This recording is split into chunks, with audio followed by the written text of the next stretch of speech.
Suave.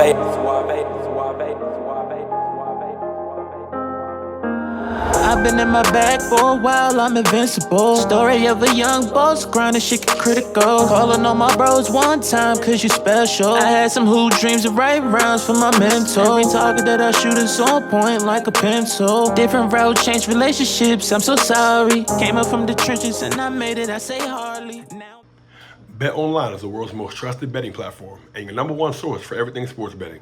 Every stat, matchup breakdown, and even live odds and spreads to bet on during games. With the largest catalog of odds on everything from football, MLB playoffs, NHL, NBA to political props. When the game's over, head on over to our online casino and get in on a game of blackjack or poker or unwind with one of our over 150 slot games. Head to the website today to get in on the action with America's most trusted site for online wagering. Bet Online. The game starts here. All righty, guys. We're back with another episode of the What's in Your Bag podcast presented by Bet Online. As always, I'm your host, Andrew Robinson. And before we introduce our special guest for today, y'all know we got to get the business out of the way first and foremost, man. If you're watching this on YouTube, go ahead and stop what you're doing. Tap that subscribe button, like, give us a thumbs up, drop a comment, man. Give us some positive feedback. It goes a long, long way. If you're hearing us on Spotify, Apple Podcasts, go ahead and tell a friend and tell a friend. Hit that follow button. Give us some feedback, man. It goes a long way as far as spreading the good gospel of the What's in Your Bag podcast and getting the word out there. These amazing conversations that we're having each and every week with you guys. We had a little hiatus for a little bit, man. We had to take a little bit of break as we transition out here to LA. But the great thing about taking breaks is you get to reset, meet new people, connect with amazing guests, man. And we are excited to have another amazing guest on today. We are pleased to be joined by my guy, Austin Mason, who is a brand and lifestyle manager at Excel Sports. Austin, thank you for joining us today, my guy. Yes, sir. Thank you for having me. I appreciate it. No doubt, man. And I'm excited to kind of get into all the exciting things that you up to, today at Excel. But before we get into the nitty gritty, man, I think I brought the fresh air for myself because it's Friday. The weekend is, Sure. is on the horizon, man. But we got NBA basketball today. The preseason is getting ready to start back up. Ooh, Yeah, Nuggets, Celtics playing today. I think the Lakers are getting ready to play either today or tomorrow this weekend. So I just feel just getting back in the swing of things then with the long off season and just getting back into the NBA season. it's good. Yeah, they're playing in where? Abu Dhabi right now? Yeah, Abu Yeah, Dhabi. it's solid. I watched like the first half, so it's good. I'm happy that we're back in full swing. But this is like the best time of the year because you got playoff, you got football's back, playoff baseball's there, and then we about to start the NBA season. So it feels like Christmas right now. Man, it's amazing, man. Are you rooting for any teams as far as football, baseball? You know what I'm saying? I know you not All right, so but you a Dodgers guy. What's going on? all right, this is here's my okay. So I grew up in I was born in New York, raised in Jersey. Yeah. So automatically New York Giants, New York Yankees. Okay. I don't really have a NBA team. I'm more player driven, right? But I've been on the West Coast for almost 15 years, so I guess I could say I'm a Dodger, and I guess maybe a Laker, but don't tell nobody. Um, yeah, but nah, definitely New York Giants, Yankees, Lakers, Dodgers for sure. Which is kind of crazy, but So what's what up? happens if the Yankees see the Dodgers in the World Series? You got Aaron Judge, Otani. We Who going with you rooting Yankees for for? sure. Okay, Yankees, yeah, we taking Yankees for sure. fair enough. Fair enough, man. Pinstripes all day. Hey, listen, man, I got to get this off while I'm talking because, I'm from DC, DMV native, Washington.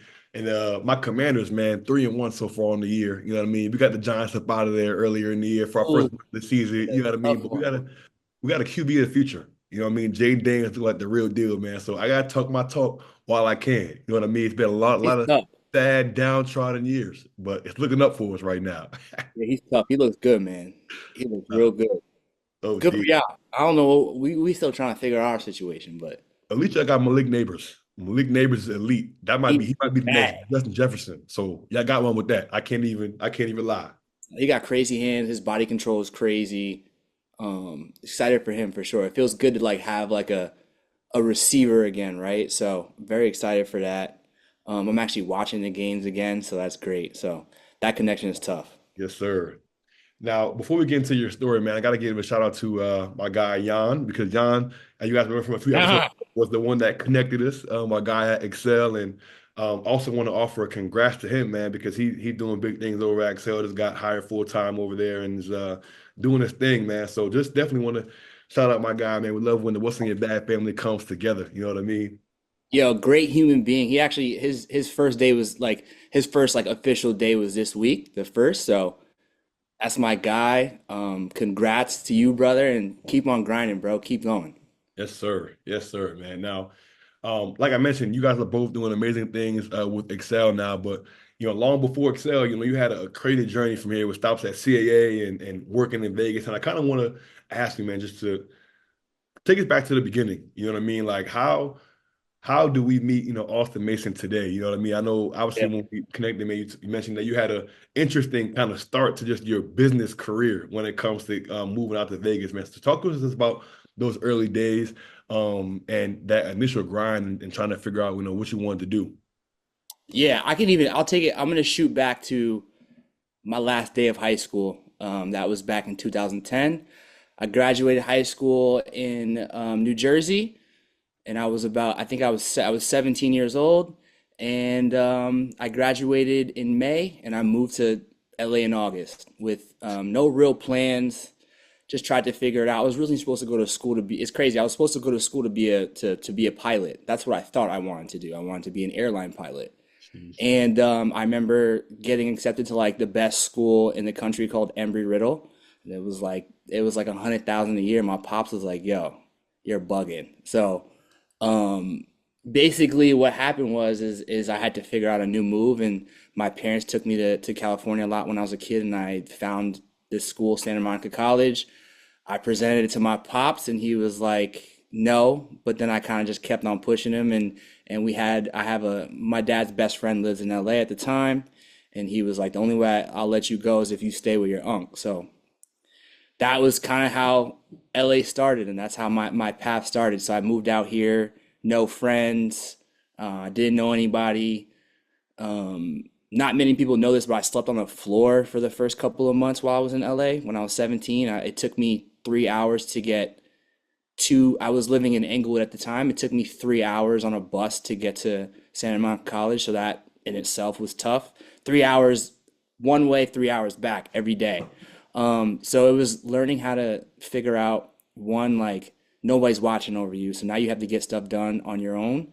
Also, you have to find a job. So learning all that stuff at such a young age was, I guess, looking back on it was kind of brave. But now I like think about it. I'm like, dang, I had like, that's crazy because I moved across the country, no friends, no family, and just kind of just really stuck it out there and just tried to figure it out, right? Especially when you get to Hollywood, everyone's like, you want that Hollywood dream and you want that house in the crib in the hills, and you don't know what, like most people don't really know what you got put in to get there. So went to Santa Monica College. Quickly after I got to Santa Monica College, I started getting into the party life and the promotions and stuff like that. So I'm like 18. I remember vividly like standing on corners trying to get people into clubs because I was too young to get into clubs. So that's kind of how I started. And then I started building a database of friends and family that were in town on campus. And from there, quickly started working in a few different nightclubs in the Hollywood area. Worked at my first nightclub when I was underage, but everyone thought I was overage, but they also knew I wasn't because I ain't have none of this. I ain't have none of this. It took me about 28 years to get this. So, um, so, so started working in nightlife. When I turned 21, I worked for one of the biggest nightclubs in the country, and it was kind of smooth sailing from there. And then worked in nightlife for about until like 2015, and I had a bunch of friends that were like, "Yo, if you want to take this to the next level," I always thought I wanted to own a nightclub at that point in my life. So a bunch of friends were like, "If you want to take this to the next level, you gotta think about moving to Vegas." And I was like, "Nah, I don't think I could do that. Like that's too crazy." Mind you, I'm like 21, right? So I'm at the top. Like when I was 21, I was at the top of my like working in promotions. Like I was I was selling bottles. I was getting people in. I was running the front door, and I told myself I was like, the only way I'll go to Vegas is if I work for Tao Group. Luckily, I had a lot of connections. A good friend of mine connected me with Tao Group. Their class was stacked, right? So I got an interview, and they weren't hiring at the time, but they were like, "Hey man, like come out to Vegas for a weekend. Like let's have an interview." and sat in the one interview, and it was just like a conversation. And I came back for like two other interviews, and then I he's like, hey, you want to come to the club tonight and like hang out with your new team? And I'm like, oh. So like basically like I got the offer that night, pulled up to the club, and it was just like family ever since. And Vegas was a really dope. It was a really dope portion of my life because it really built like structure on outreach and client servicing and learning how to find new business. So I moved to Vegas in 2015, and I was there for almost for 4 years, 3.5 years. So I moved there when I was like 21 to like 25, 26. Um, so yeah, I worked for Marquee Tao Group, Marquee Day Club, nightclub, and started off as kind of like a junior host. I remember literally packing up my car and being like, "What the hell am I doing?" Right? I was like, "I don't know what the hell I'm doing." I literally just got a bunch of clothes. I'm like driving to Vegas. It's like 4 hours. I'm like, "Yo, should I just turn around?" And it was a good lesson for me, right? Because I was like, I'm 21, I don't know what the hell I'm doing, but I knew like I knew how to do what I was driving there to do, right? So it was just focusing on that. And I really learned just how to, like I said again, like client servicing and learning how to handle our VIPs. And that's where I really got connected to a lot of different athletes flying in, taking care of their hotel accommodations, nightclub, day club, dinner reservations, private flights, party buses, all that fun stuff. So it was a great time for me to get organized and really, double down and understand how to really take care of people on like a personal level. And everyone's always told me that I was very good with people at a young age, and it was always genuine and it was never transactional. I think that was the most important part is really being genuine with your relationships, and it's not something where you're just trying to get money out of somebody. You're really trying to take care of these people like they're your family. And that's how I always lived it. That's how Tao Group always lived it. So that was it was a very fun portion of my life. Now, when I got to 25, I I wasn't for some reason I wasn't really getting fulfilled like the way I wanted to. I was making great money. I remember vividly being on a trip on my 25th birthday. I was in Bahamas. I was with my pops, and I was with four of my best friends that I grew up with. And we're just sitting in the pool talking about life and talking about crypto. And I was just like, man, I don't know if I'm like fully happy. Like I love my job, but like, getting home at 4 or 5 in the morning and having to wake up at 9 a.m. to go do it again, like that was definitely taking a toll on me. And I knew I had to make a pivot. So I really did some like soul searching, and I feel like the last year when I was in Vegas, it was tough because I didn't know what I wanted to do. I always knew that I wanted to work with people in client service, but like I never knew like that I wanted to work for an agency. So I did a lot of soul searching. I wasn't happy. It was just nonstop partying, which, as any 24-year-old kid in Vegas, it was fun, but like it wasn't what I wanted to do full time and long term. So I had to really do some soul searching, and luckily, because I lived in Vegas, I would take care of a lot of guys and agents that worked for different agencies throughout LA and kept really good relationships with them. So one day I called my homie and I was like, "Yo, bro, I think I'm done in Vegas." I was standing in the front of Marquee, and I was like, I can't do this anymore. I called my boy. I was like, "Yo, I want to work at CAA."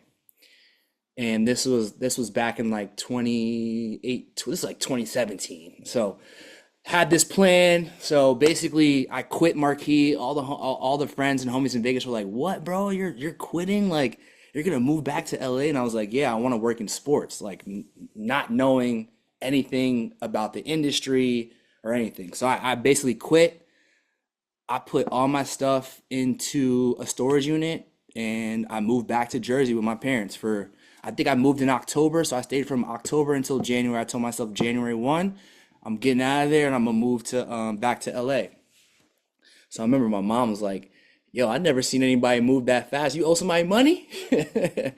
So Hey, so I was just a man with a plan, but I really didn't have a plan, but I just had a vision, right? So I'll never forget that. So it was good to be back with the parents for a little bit. And what I did was during that time from October to January, I just studied. I studied CAA.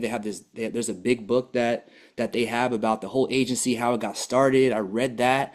I read like contracts. I read everything it was because back then I thought I wanted to be a basketball agent, which I still do, but like on a different end.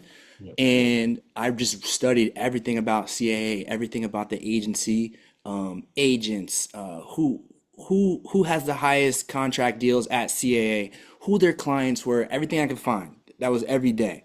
So I was just putting that mentally in my head. So I moved back to LA. I probably slept on a homie, three or four homies' couches, you know. And when I moved back to LA, I didn't have a job, right? So I'm like trying to figure this out. I'm stressed, right? I'm trying to just make it pop, you know? Yeah. And like I told myself at that time I was burnt out of nightlife. I was like, I can't work back in nightlife. So I was like, so I was like, well, we gotta figure something out. So luckily I got like a working for Nike at like their experiential stuff. So like they had like a pop-up on Melrose, I'd work and do that. And like whenever they would have like some marketing event for Nike, I'd work that. But like it wasn't really like holding me down like that. So, I was working, sleeping on the couch, and then one of my old, I call him Pop, I call him my LA Pops because that's my guy. He taught me how to like literally run a nightclub and how to work the door. He literally taught me everything. There was a new nightclub opening up in LA called Boosie Bells. I'm sure people listen to us know what that brand is. Yeah, yeah. So H Wood owns them. They're obviously have a big footprint in LA. They own Delilah. They own a bunch of different venues. They just open up keys. So he hits me. He's like, "Yo, we're opening up this new club, or like we just refurbished it. Like we're rehiring. Like you should come." And I was like, I don't know if I want to work in nightclubs. Next thing you know, he gets me into the office. I'm in the office. Next thing you know, all the owners are in the office. We're talking about like Vegas and like my numbers and like what were my sales goals and all that stuff. And the next thing you know, they're like, "Yo, we want to hire you." And then I was like, "Damn, I need it," right? So I Yeah. started working. I reopened Boosie Bellows, and then quickly from there, started working in nightlife again. And I think I was working in nightlife probably for like 3 or 4 months, and then I'm sitting on the couch, like still trying to figure out how to get into CAA. And I'm sitting on the couch, and I get a call, and it says Creative Artists Agency. I'm like, yo. So I pick up the phone, and they're like, "Hey, can you come in for an interview?" And I'm like, "Yeah, when? I'll come in today." Right. Right? And basically they gave me like a month to come in for an interview, and I was ecstatic, man. But then the goal was to get the job, right? So similar to what I did learning about CAA, I had to restudy everything about CAA, but also like every single day I had to literally ask myself questions, video myself in the interview process. Like I told myself I was gonna get this job no matter what, right? And the thing that was tough for me is like I don't have a degree, right? So all the kids in the mailroom at CAA came, they're coming from Stanford, they're coming from all these crazy schools, but like I knew what I had was my personality and my experience that outweighed everything, right? And I feel like nowadays too, like the degree doesn't really matter as much as what you got up here, right? Yeah. So got into that interview and I was nervous as hell, man. I was nervous as shit. I walked into CAA, I was like, yo, this is like the real deal. I walk into it, I think I crushed it, right? And luckily I had like 5 people that I knew at CAA to give me, I've taken care of them before. So I was like, "Hey, I'm coming in today, like, let the guys know like what the deal is." So long story short is I think I had like 2 or 3 more calls with them, and then I remember getting the call saying, "Hey, you got hired." Yo, when I tell you, man, me and the homie, I was in the gym working out. I was getting right. And me and the homies, we started jumping up and down. I still got the video, man. I was just like in the gym. I was like, like we just want to chip. We just want to chip or something, man. It was the first day of my last day, right? It was like, okay, like we doing this thing. So now I'm at CA, which is crazy because I think the biggest thing too was when I quit Marquee, like I'm at the top. I'm making great bread.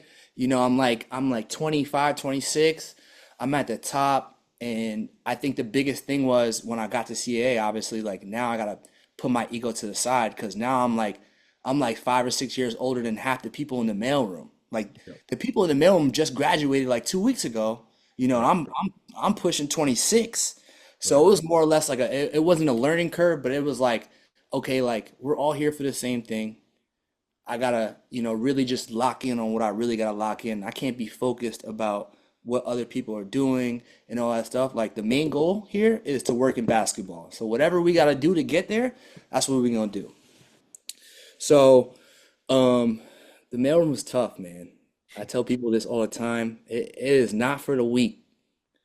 It And is I not for know. the weak, man. The way the mailroom is structured is not for the weak, man. But it really taught me, one like I think the best part about being in a mailroom at a big agency like that is all the friends that you meet, and you're still friends with them to this day. And it's never a favor. It's always like, man, we was in the trenches together. Like, whatever you need, bro, I got you. So it's always Exactly. cool to see all the people that you were with literally dropping off mail to agents' desks. Like Yeah. you literally gotta go through the trenches when you're at an agency. So like I always tell people like, yo, the mailroom is fire, but just get in and get out as fast as you Yeah. can. Like all the people you meet there, like, you're all making minimum wage, right? People at McDonald's is making more than you at an agency. I don't know. I'm not sure about now, but Yeah. so it's real tough, but like it's not for the weak, but like I loved it, and so that journey at CAA kind of started there, and Yeah. then mind you, because I'm not making a lot of bread at CAA. A lot of people don't know this, but I was working in nightclubs too during my time at CAA. I didn't tell nobody, only a few people knew, right? So I'm working literally from 8 a.m. to about 7, and then like 2 or 3 nights a week, I'm at the club working the front door. So like having to like really like I have to go deliver mail, I have to go do all these crazy tasks, and then after that, I gotta go home, probably try and take a nap for an hour. Then I gotta switch my mind, and I gotta go into nightclub mode, and then I gotta deal with a bunch of people screaming at me, telling me to let them in. So it was crazy, but like the thing that kept me going was I was making two paychecks, which was Yeah. tough. Like Yeah. I was like, man, this is nice, right? Yeah. And the thing is what I think about now is like nightlife was like it was so easy for me. Like it wasn't a job. Like I Right. was so good at what I did. It was just like go clock in, lock in, and that's it. But like the thing that was tough was like I was sleeping. I would get home at 2 a.m. I'll sleep about 3 4 hours, and I had to wake up at 7 to go to work. So like that was the hard part. But I just Yeah. kept on pushing, kept on going, right? Yeah. So the goal was obviously always to when I was in the mailroom, you want to get out of the mailroom as fast as possible. The process at CAA, if you don't come in as an agent, you go mailroom and then you're a floater. And then after a floater, you get on a desk. And then hopefully the hope is after you get on a desk, your agent or whoever you're working for, they kind of, they teach you the ways on how to be an agent. And then hopefully from there, they make you a trainee. And then from a trainee, you become an agent. So that was always the path. Now, the path to get into sports or basketball at CAA is probably the toughest in the world, right? Yeah. Especially in LA. So, um, I became a floater at CAA, and I still got a list of all the agents that I floated for. Basically, a floater is for any assistant that's full time on an agent's desk.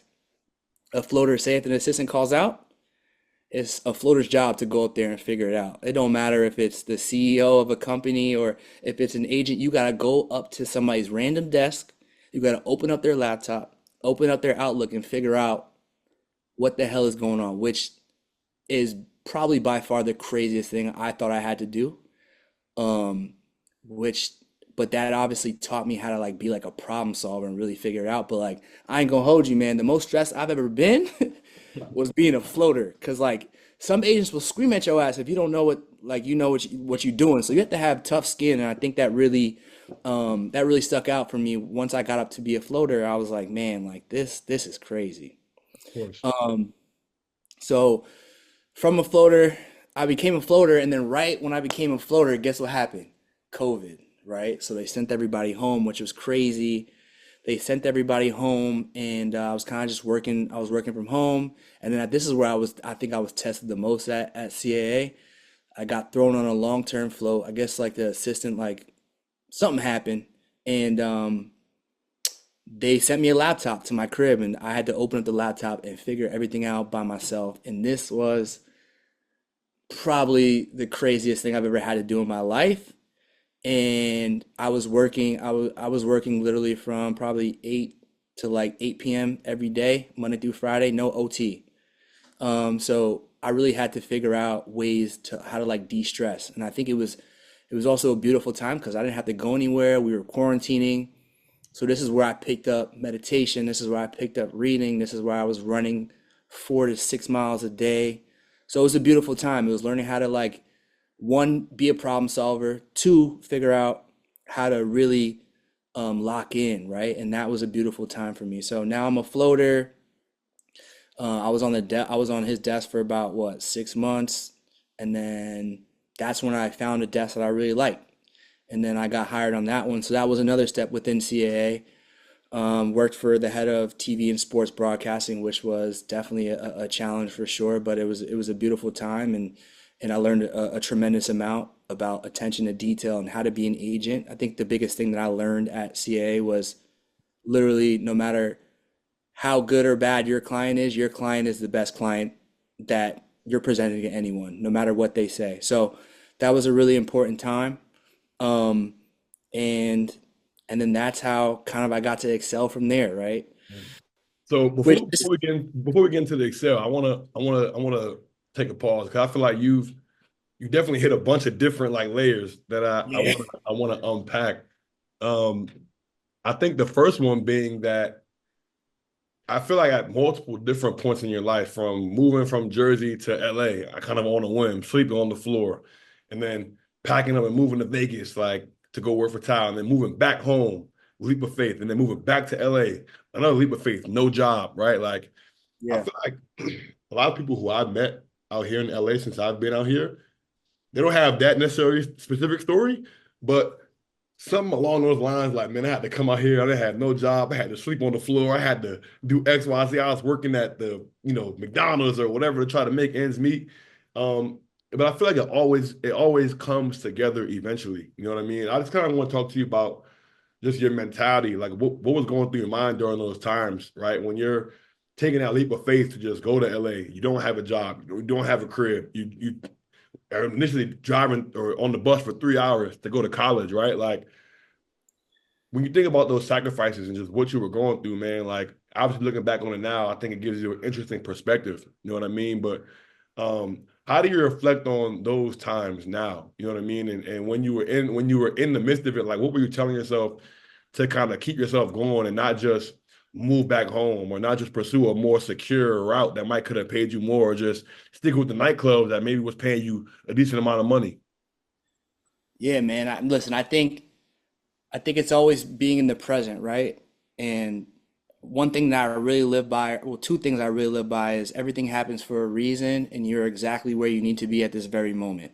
So going through those things, I always knew what my potential, I always knew what my potential was and how I was gonna get there, and that was by one, being a good person, two, working hard. So like just having that faith, right? And being a good person obviously comes back tenfold. Don't burn your bridges. And once I'm going through these challenges and taking those leaps of faith, I know that if it's something that I really want to do, I'm gonna get it done. And taking those leaps obviously led me to here, so I just gotta keep going. So that's kind of how I really seen it, and I really look at the positives. I don't try to dwell on the negatives. Everything happens for a reason. Yeah. If you were talking to somebody else like that kind of had these aspirations of kind of moving to LA and just figuring it out, like would you advise them to kind of just come out here on a whim and go get it and chase? Like how would you advise somebody else who's maybe trying to fall in that path? Like, dang, man, you know what? Sometimes you gotta just put yourself in the room, bro. Put yourself in front of people. You know what I mean? Like, how would you advise somebody, that may be thinking about kind of trying to pursue this agency, but they don't have a way out, right? Like you were able to get to this point without a degree or without, you know what I mean, being from this side of the country and just kind of made it happen, right? So, what advice would you give to somebody else that may be in that situation? Yeah, listen, if you ain't got no kids, you ain't married, and you want to get to LA, you're young. I mean, it doesn't even matter if you're young or old. Like, if you have that feeling in your gut and you know this is what you should do, quiet all the other noise, and you'll find a way. You can figure it out. If you need it, like I did, if you got to crash on somebody's couch, but just have a plan, right? I think the biggest thing is you got to have a plan. You got to map everything out, and you got to figure out ways how to get connected. I have another saying, well, not a saying. There's this thing called 6 degrees of separation. So no matter where I go, I try and figure out somebody that I know, right? And that through working in nightlife, like I'm connected to people all around the world. So like being like the being connected is the most important part on how you move, and that's honestly the reason, why I'm at Excel today is through my connection. So yes, if you trying to get out here to LA, or trying to get to your new city, and and try and get a new gig, like make that jump, Yeah. right? Because if it scares you, you should probably do it. Yeah, yeah, yeah, yeah. I want to ask you because I feel like when you first told me the story, the thing that jumped out to me the most was like, dang, so bro didn't have a college degree. He worked in nightclubs, right? And then he got the CAA. It's people that apply to CAA got crazy resumes, degrees that can't get Yeah. in. You know what I mean? So I want to know, how are you able to make that translate, like the nightlife life? And you talked about it a little bit as far as, client services, hosting, booking flights and private, whatever, airlines and hotels. That kind of goes into the whole concierge and talent management service that kind of translates. But I want to hear from you as far as somebody transitioning from nightlife to the agency side, CA. Like from the outside looking in, those things don't necessarily correlate, right? So how were you able to sell yourself to CAA when you were applying for a job in order to make them, call you back and say, hey, like we actually want to interview you. You actually might be somebody that makes sense for us here. Yeah. There's two there's two sides to it, right? It was a lot of studying, um, a lot of studying about, like I said, the agency, and what agents are about, and um, what are some of their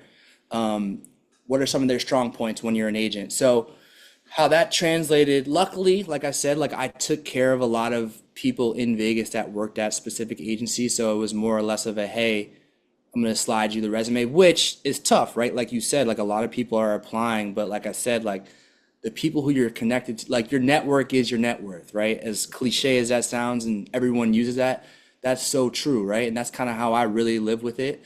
So, I mean, listen, when I transitioned from nightlife to working at CAA, bro, it was the hardest days of my life, right? Like, cause I'm like, I don't know if I want to do this. Like, this is a lot of stress, a lot of pressure, but like I knew if I kept on pushing through and being real, like that was the best thing. So I literally learned that everything I was doing in nightlife is basically the same as being an agent, right? You're just representing an individual, right? When I take care of guys or people in Vegas, I was taking care of them for a weekend.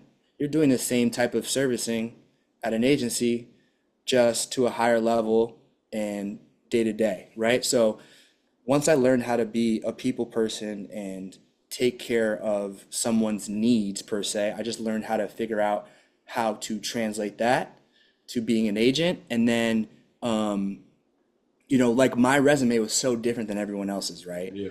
Everyone is just coming out of school with no experience.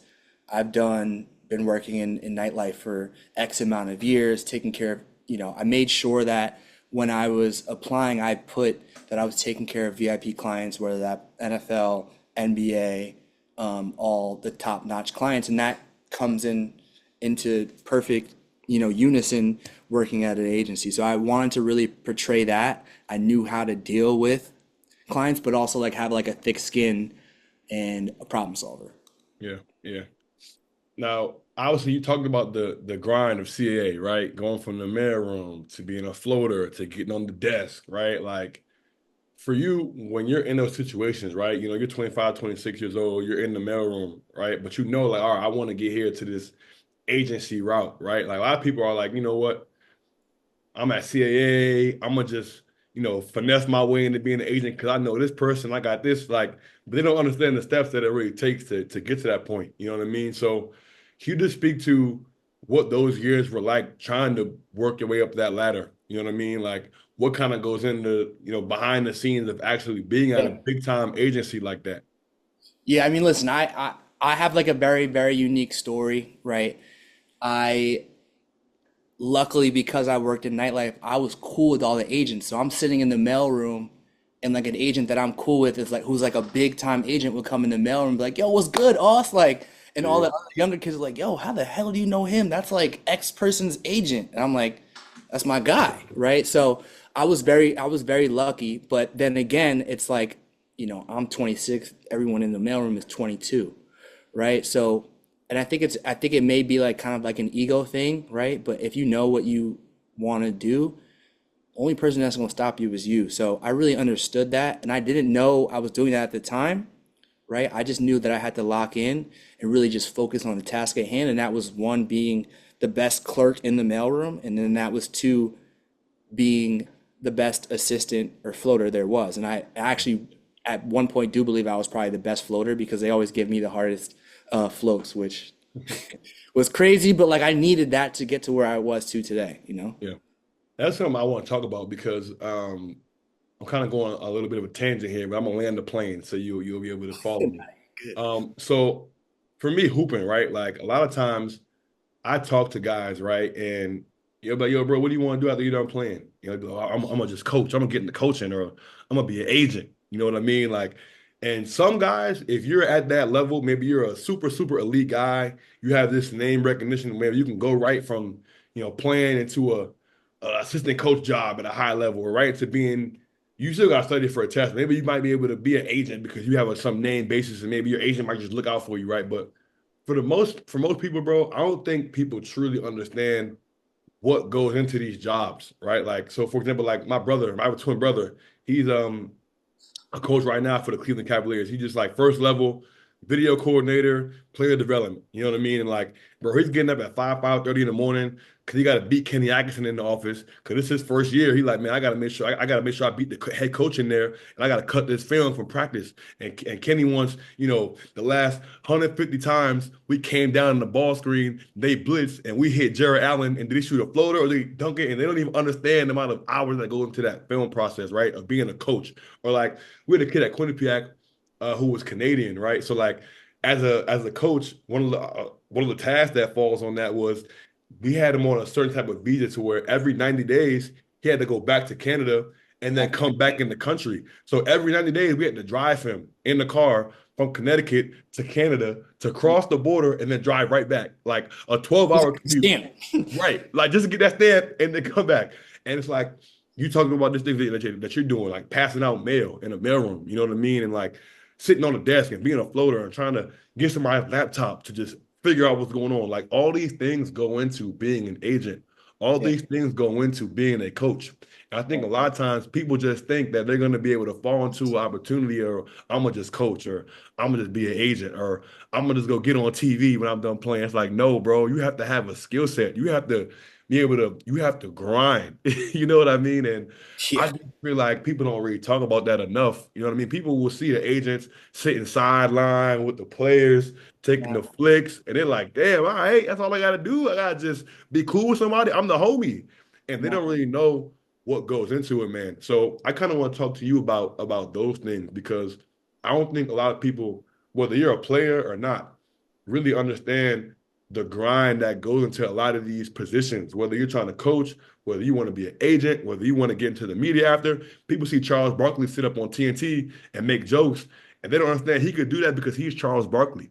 Yeah. You're not Charles Barkley. So you have to go through a whole different path to get to where he's at and to do what he does. So I kind of want to talk to you about that because I know you've went through that grind and you've worked your way up and I you've still I still yeah, going through the grind. yeah, you've been through them dog days. And I think a lot of times people just don't talk about that enough. You know what I mean? People see the Instagram flicks in LA, you at Right. crypto, but they don't see everything else. You know what I mean? Yeah, you don't know what it took me to get there.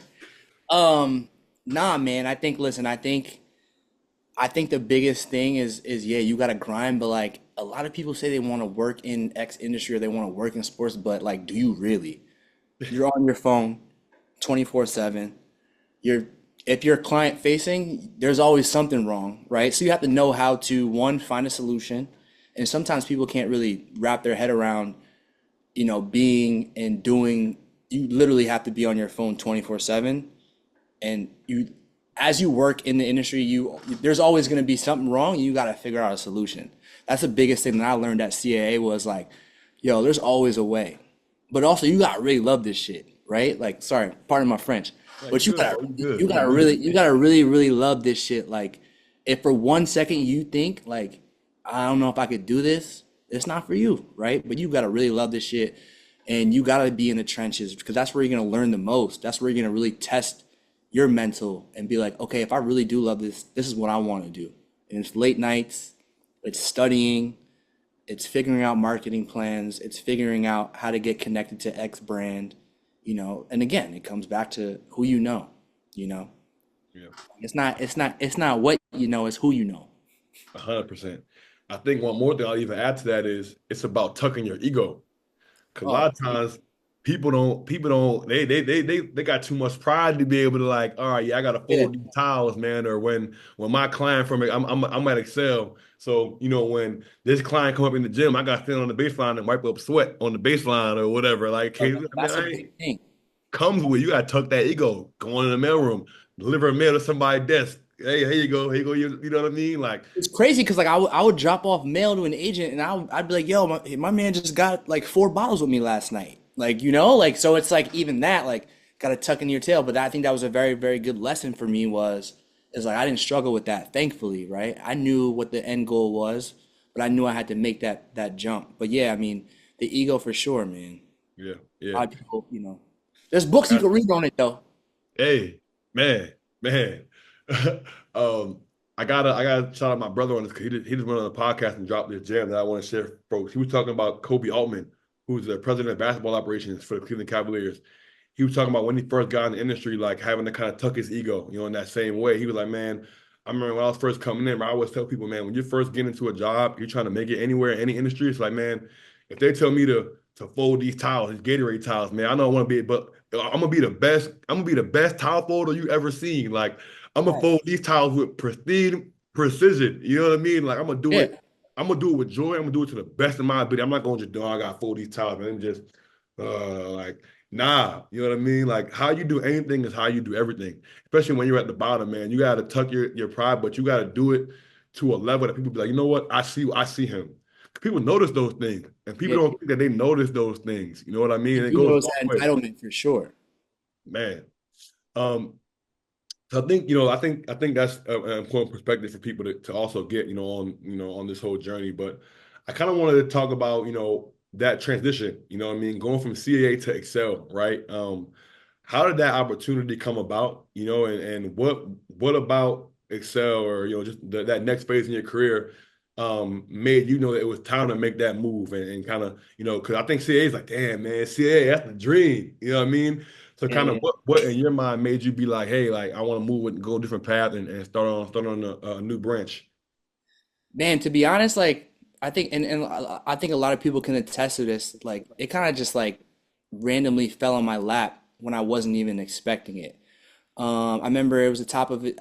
Like at CAA, once you get on a desk, you want to stay on the desk for a year, maybe a year and a half, but you don't want to stay on it longer than that because you want to figure out like once you get a year down pat, you want to figure out what your next move is. You want to move departments, or is he gonna, is your agent gonna make you into a trainee to then become an agent? So you Right. start to figure it out. I was coming up on a year, and I remember I was having a conversation with my guy ET. Shout out ET.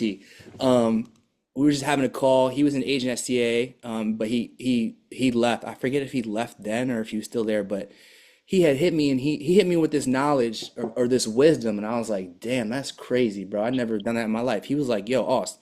He was like, Mace, you ever like ask anybody for favors?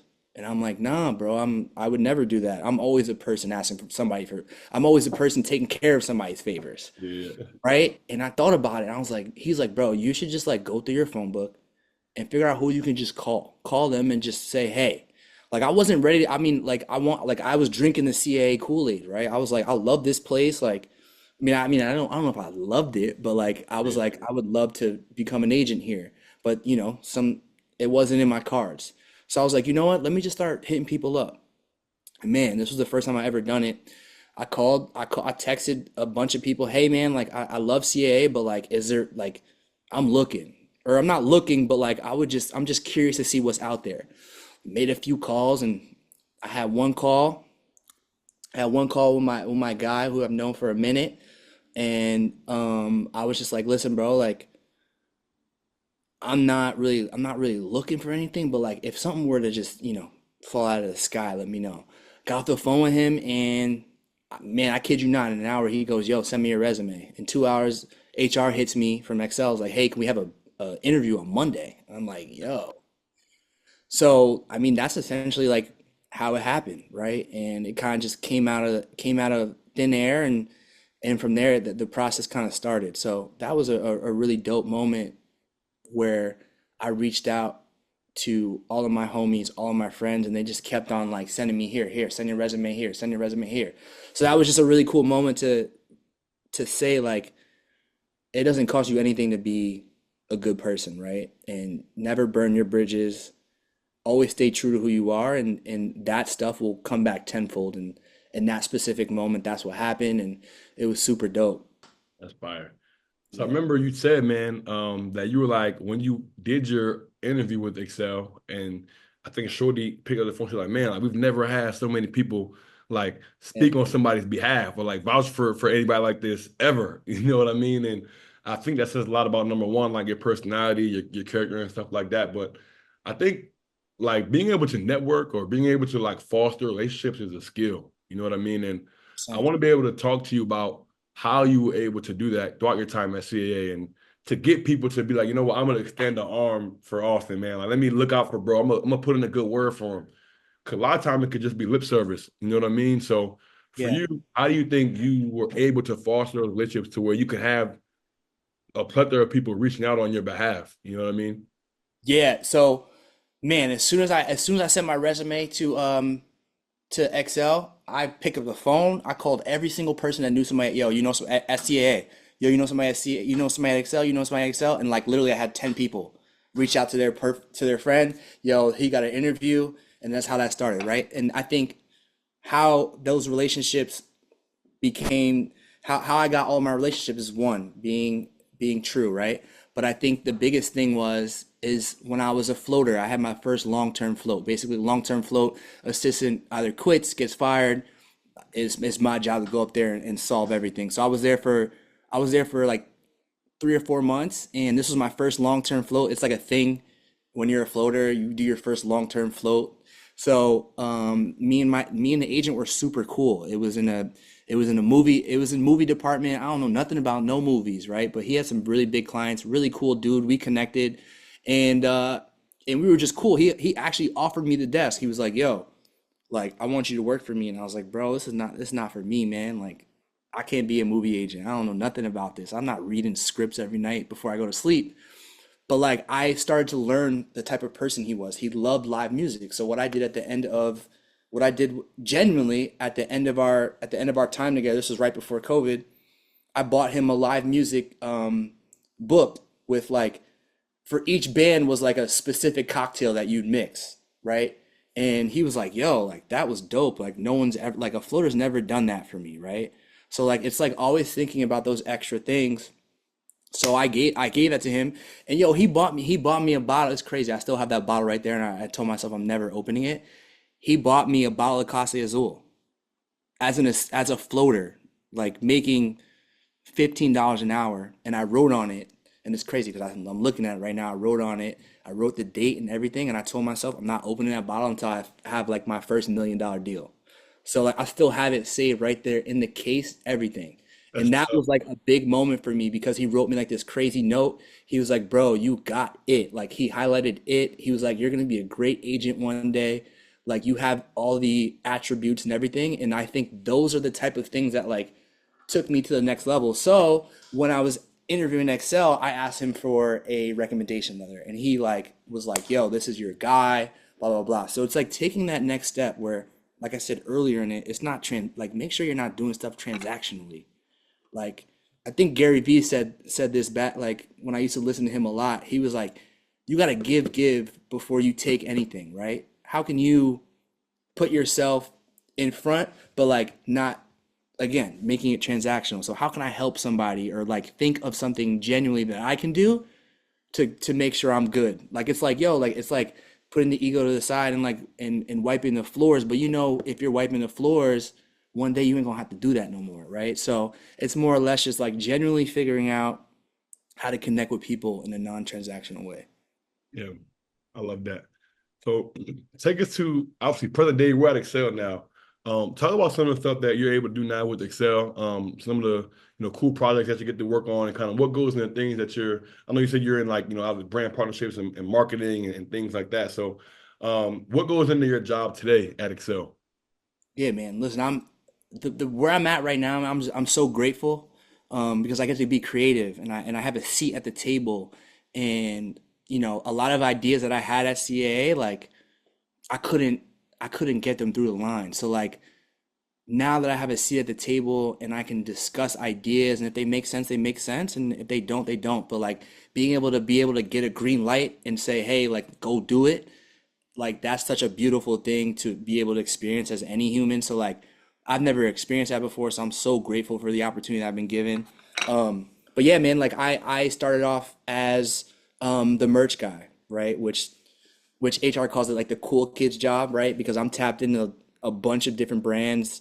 Luckily, through working in nightlife and streetwear, like I got connected to a lot of different cool brands. So my main job when I first started Excel was just to get as much free product to as much of our clients as possible. Mainly started in NBA or basketball, but now I help oversee literally our entire seating initiatives through football, basketball, NIL, man, sometimes even golf. So it's really just bringing cool products to the table, getting guys connected to cool brands and girls connected to cool brands that they really like. It's really cool to be able to reach out to brands and say, hey, I have X player. Uh, like they would love to have some of your stuff, either wear it in the tunnel or wherever. So it's really cool to try and connect that bridge where if a player really loves a brand, say he's like 17 or 18 years old, he's like, yo, I love this brand. Most of the time we have a plug. So that's been really cool. And also like I help with the internal side of like our merch, right? I got a little hoodie on right now. This hoodie went crazy, by the way. Yo, shout out. Yes, sir. You know what I'm Yes, saying? sir. So Yes, sir. another thing too is working on trying to elevate our brand as far as a company when it comes to what we're wearing and what we gift to our athletes and what we gift to our employees and elevating that to the next level. So like in the last couple of years, like we've really focused on how we can make better products for our guys, whether that be workout stuff, whether that be leisure wear like this, hats and all that stuff. So it's been really cool to take it from something that wasn't really that important to now being like a big point in our meetings. Now it's like, okay, let's get guys to rock that because at the end of the day, it's great publicity for all of us in the long run. So it's been really fun trying working on that and being in the seat, just figuring out how to creative ways on making our merch cool, making stuff pop and doing cool collabs and meaningful collabs and stuff like that. Yeah. What would you say has been your favorite, maybe collaboration that you pulled off with a player? Maybe a player reach out to you and say, "Hey, man, like I like this brand," or maybe you got some merch on a player. Like, what are some of those things that like maybe you're most proud of that you thought was particularly dope? Yeah, I think when I first started, like it was really cool, like being able to like seed guys like free product and then seeing them wear it in the tunnel or seeing them wear it like pregame or postgame. I thought that was really cool. So like if I had a connection to a brand that may have been like not really that cool, and then me being able to like provide that, you know, to a brand and like, yo, this guy's rocking your stuff. So those are really cool moments. We're working on some really cool stuff right now that I'm excited about. Can't talk about it just yet, but just kind of like when I first had started, it was like, okay, like like this is you're making strides right now. The guys like what you're sending them. They're actually rocking it rather than just like giving it to their homies or like, so like really cool stuff like that. And then we did a partnership with this brand called Royoko Rain. Shout out my guy Garrett. We did they do athletic shorts, and that was kind of like the first like real collab. Been trying to push collabs, right? It's tough, right? Because a lot of different cooks in the kitchen, but like that collab and our guys really, really like those shorts. So like we did a collab with them with our XL brand and their branding, and it really hit home, and the guys really like it on the basketball side. So we're working on some more cool stuff with them too as well. And that is kind of like the route that, we want to take moving forward is making these cool collabs. But the shorts are so fire. Everyone loves them. We've given now we've done like a few collabs on the football side too. So it's been really cool to just be creative, right? And bring ideas to the table that might necessarily stick with everyone, but like it's amazing to be able to put that pen to the paper and have an idea or a thought and like bring it to life. I think the biggest thing is in what we're understanding too with athletes is like you got to be engaged, right? Everything that you do, everywhere you go, everything that you do is you're a walking billboard, right? So we encourage all of our guys to stay active on social, post, like, right? We don't want to just see you as someone who's just posting like when you're hooping. Like, we want to see lifestyle. We want to see you with your family. We want to see you engage and everything like that. So, one thing that we try to do is just make sure all of our guys are tapped in. You're a walking billboard all the time, right?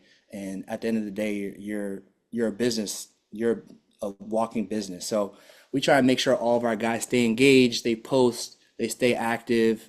We try and make sure that they get on all like social media apps, especially obviously Instagram. But if we got guys on TikTok, that's a plus because a lot of brands are looking for guys on TikTok for sure. Yeah.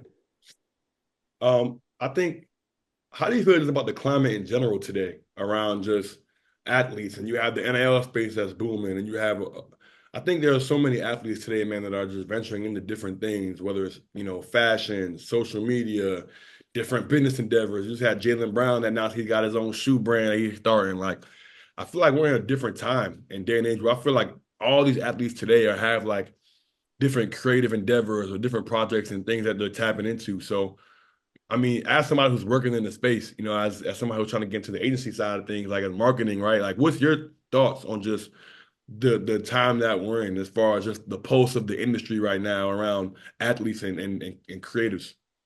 I mean, man, what a better time to be in, in the athletes space, right? I think one of the main reasons why I got into this was because I always wanted to help a player achieve X type of net worth or more money. And my job and my visual on working in sports was how can I help a player make more money off the court while they're doing their thing on the court while they're still playing, right? There's a few obviously vets that kind of paved the way for that, and I really saw that and I was like, man, that'd be super cool. So like for these young folk, like the young guys, it's like you could start a bit some are good at it, some aren't, but like you could really build such a great image off the court while still hooping or while still being a rookie. And I feel like it's my job to help get those things across the line. So you couldn't be in a better place right now to be an athlete. And the biggest thing is like these like brands are, I mean, you look at NIL is crazy with Yeah. what we're seeing from brands, but like brands are really, really understanding the power of collabing with in partnerships and collabing with athletes. And it speaks very true to their fan bases, to their to everyone involved. So like it's a perfect time to be, an athlete right now, and you could be making money on the court, on the field, and off the field. Yeah, yeah. Now, for you personally on your journey, like what is next for you? Like, what are some things that you kind of want to accomplish next in your career as far as like goals? Like, where do you want to see this space go? As far as athletes and marketing and partnerships and things like that. And then what does that look like for you? Trying to get involved and put your footprint on that going forward. Man, I think, obviously I have a crazy story, but I feel like I've just scratched the surface. There's so many things I want to do with athletes, and I think that I want to become like a marketing agent for sure. I want to be an agent, but through sponsorship, partnerships, and all that fun stuff. I feel like there's so much more for me to do in this space, and I really want to tie into fashion as well and to streetwear. And I feel like there's such a huge market there, as you see, like guys are obviously walking in shows and runways and all that fun stuff. So it's trying to connect the gap between some of these brands that may not even understand the athlete culture. But yeah, I mean, I would love to be an agent, a marketing agent, and that's the goal, and that's gonna happen soon. So we're just gonna keep on going until it happens. 100%. Um, so you mentioned a lot just now as far as like, trying to get into fashion and, athletes and runway and marketing and things like that. Who are some of your favorite athletes that you like, dang, like that he's doing a great job as far as some of the things he's doing off of the court, as far as, branding, just some of the creative things that go into, I think, what makes, athletes cool. I think there are a lot of athletes that you could point to, but who are some athletes that you think are kind of doing a great job in that space? All of our XL clients. Humble plug. Hey, good plug. Great Oh plug. man, listen, I think we just spoke about him, right? Jared is obviously he's an outlier, but he kills it. And the thing that Jared is just he's a great human, right? So everything that he does, he aligns with, right? So he's just doing a great job off the court. His fashion is in tune, like he's doing a fantastic job. So like if I were to, it would definitely be Jared for sure. Yeah. And his work, like you said, his work. A lot of people don't understand, but like his work ethic is crazy. I don't know if you saw, but Joel Embiid just tweeted that he's been the most standout dude at training camp. So like a lot of people just see like him dancing and stuff, but like there's a lot more to that. Like his work, like he wakes up every morning and like meditates and so like he's locked in. Yeah, yeah. Um, when it comes to like throwing events or partnerships, right? You're reaching out to brands. That's like literally your job is to reach out to brands and stuff. And I feel like one of the things I always wonder is like when you're trying to reach out to brands and maybe you want to get a partnership, you want to get a sponsorship, you want to do an event, right? What are some of the things that you can leverage to make that happen? Because I feel like a lot of times, brands will want to just slap their name and be a part of stuff. You know what I mean, hey, we'll put our name on this, we'll sponsor this, we'll, you know what I mean, whatever. But a lot of times you got to be able to show what you can, what value is there in that partnership. So I think I'd love to hear your perspective on kind of somebody who does that like for a living. Like what does that look like as far as trying to get brands to take part in things, collaborations, events, things like that? Man, it's hard, bro. It's hard, but like I think the biggest thing though is like I said again, it's which who in your network can connect you with the brand that you're trying to get to, right? Because most of the time, if you're shooting cold emails, there's a low percentage that you're gonna get tapped in with the brand. So Yeah. it's more or less like one, like obviously the good person you are, if you have a friend that's connected to a brand, they can connect you immediately, and then instantly from there, it's a relationship, and then you can pitch ideas off of each other. Um, but yeah, man, I mean, there's so much like overlay with brands, and it's a matter of like how can you be creative and reach out, and how can you build that relationship? Like I said before, it's about before you even ask for anything, you got to figure out how to provide value. Yeah, I love that. So, last question I'll ask you before we get into some fun stuff and wrap it on up, man, is now you told us you got that Class A Azul bottle sitting across from you, man. That you said you're not opening until you close it. Was it million or $100 million? We gonna $1 million. $1 million, first $1 million in deals, man. So, what I want to ask you, man, is because we're a podcast of manifestation and speaking life into things. You know what I mean? And so, for you, right, like.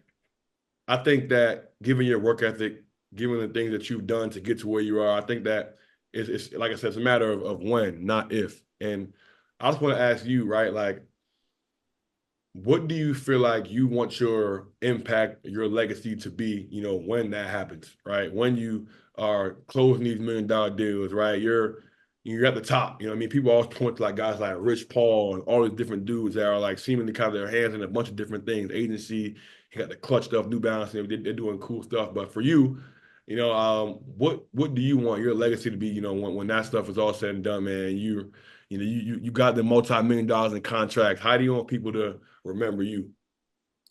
I mean, the biggest thing that I can think of is just being no different than anyone else or no less than anyone else, right? Like if if I do and when I do get to where I want to go, it's if someone is in the mailroom, I want to treat that person the same way I would treat a CEO, right? So, one thing I would want to be known for is treating everyone equally, no matter where they are, right? Putting your ego to the side. If I gotta, if listen, if I'm the director one day and I gotta tape a box, I'm gonna do it, right? And that's how I want to be known. I want to be the guy who walks into every room and lights up the room with his charisma and his smile and the way he, talks to people as if everyone is the same. That's how I want to be remembered. 100%. So, last question I want to ask you, man. We'll get a little fun little segment here, you know. So you obviously, like I said, we got to touch on the nightlife stuff. You know, being here in LA, you know what I mean? You got to rank, you got to rank your top five establishments for a good night out in LA. Now, this could Like be currently, currently, yeah, I this don't could be be, outside no more, bro. I'll be in the hey, crib. hey, listen, that is true. But I know you got the ear to the streets, man. I know Yeah, somebody come into town, you know what I mean? You gotta point them toward yeah. put them in the right direction. And this could be clubs, this could be a dinner spot that maybe got a nice little music vibe to it. You need to give us the top five spots that if somebody come in town. You got an Excel client, big time Excel client. They go, hey, bro, man, what's the vibes, man? Where I'm going? Where you sending them? Give me your top five. I mean, a lot of people would probably, if we're gonna go, we gotta go with H-Wood venues, right? So I gotta go with either, like, if you want to have a nice dinner, you gotta go to Nice Guy. Obviously, Delilah. You're going Delilah for the vibe, though. You're going for the music, but I'm gonna choose those two off just the chill vibes. Nightclubs, man, I haven't been to one in a minute, but I want to say, man, nightclubs. I don't even know. I mean, well, there's a new spot that opened up, Keys. So you have to go to Keys. You gotta check that out. If you want more like a chill vibe, you gotta go to Harriet's, right? That's a rooftop joint, so that's cool. There's a lot of different like rooftops, like Mama Shelter is a good vibe in Hollywood. Then you got Highlight Room if you want. Yeah, Highlight Room on Wednesdays, R&B. I heard is lit. Well, not heard. I know it's lit. So Yeah. that's a cool spot. You want to go to some dinner, you go to Tao, you go to Beauty in Essex. Those are the spots. And then I gotta put in Nobu, Malibu. That's my spot. So whenever I Okay. get up there, it's a different bag up there. It gets me motivated every time I go up there. You know what? I've never been there before, but I be seeing people whenever, like I see people post the photos. I be like, "Yo, this joint look crazy. This joint look like money up here." Yeah, nah, facts. Every time I go, I'm like, this is crazy. Okay. And listen, man, look, don't worry. 'Cause after this, I'm gonna be on the phone with you. Like, hey, bro, listen, man, I'm gonna need the plug over here. Whoop, whoop. Make I that still, call. I still got the juice. I still got the juice, man. Whatever you need. Say less. Say less, man. First of all, man, like I said, I like to end off every episode giving flowers, man. I just want to say, to you, you've been somebody ever since I got out here in LA, man, been nothing but love. Got to connect with you and chop it up and share gems, share advice, man. I think that's the one thing that people always say about LA, man. Oh, people fake, people not this, people ain't that. But it was refreshing for me to be meet a fellow guy from the East Coast out here as I'm transitioning out here to LA, and be able to connect, build a relationship, man, and just drop off knowledge, man. So we definitely want to say thank you to you, man, for coming on today, dropping some knowledge. I can't wait to see you close that $1 million deal. You know what I mean? It's Pop that. coming. I say It's it's on, coming. oh, it's on the way. It's on the way. And when you pop it, just hey, we're gonna raise the glass in the air, man. Take a shot with you for sure, man. But I just want to let you know, man, keep doing your thing. We're super proud of you, man. And thanks again, man, for coming and dropping some gems on the podcast today. Yes, sir. Thanks for having me, bro. I appreciate it. No doubt, man. So If anybody watching this, they want to tap in with me, just hit me on the gram, man. Shoot me a DM. I'm always happy to email, calls, whatever, man. I'm always here to give some advice.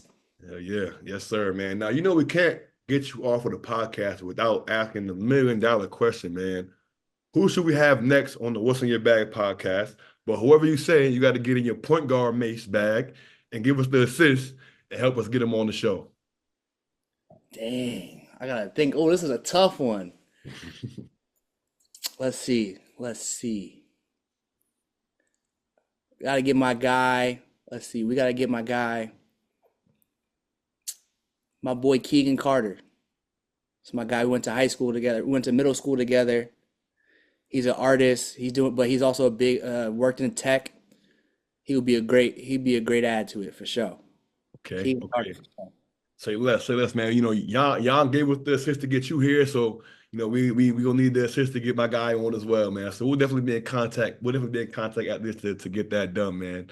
Um, but no doubt, bro. Thanks again for coming on today, guys. If you're hearing this again, Make sure you like, comment, subscribe, share, tell a friend to tell a friend. If you're still watching this on YouTube, man, you ain't hit that subscribe button. Just go ahead and tap that right now. Stop what you're doing. You know what I mean? Right now, ASAP. Go ahead and do that.